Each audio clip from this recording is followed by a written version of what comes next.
In the mid-1700s, Britain ruled the seas, and at the heart of that power stood a single, magnificent ship, HMS Royal George. Launched in 1756, she was one of the largest warships ever built, a floating fortress armed with 100 massive guns and crewed by more than 800 men.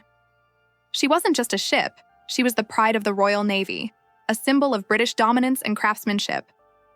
The Royal George fought bravely in the Battle of Quiberon Bay, where her thunderous broadside helped secure Britain's victory against France. For years, she stood as a living legend, the embodiment of naval might. But by 1782, time had begun to take its toll. Anchored at Spithead near Portsmouth, she was undergoing repairs before setting sail for Gibraltar. The crew tilted her slightly, a routine maneuver called heeling, to fix a pipe below the waterline.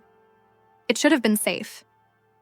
But that morning, the Royal George was overloaded with supplies, ammunition, and visiting families. As the ship leaned farther, water began seeping through the open lower gun ports. Within minutes, panic spread. Men rushed to close the ports, but it was too late.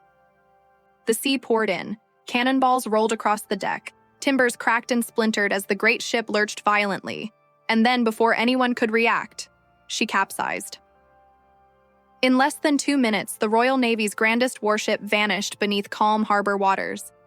Over 900 lives were lost: sailors, officers, dock workers, and even women and children who had come aboard to say goodbye.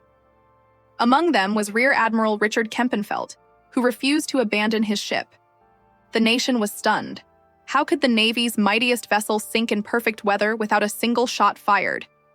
The answer was painful: negligence, complacency, and simple human error.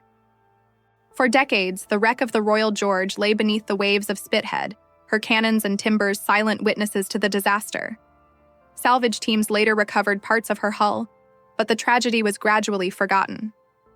Today, she remains a haunting reminder that even the greatest symbol of strength can be undone by a single mistake. The HMS Royal George, once the pride of Britain, now rests quietly beneath the sea, a forgotten giant lost to time.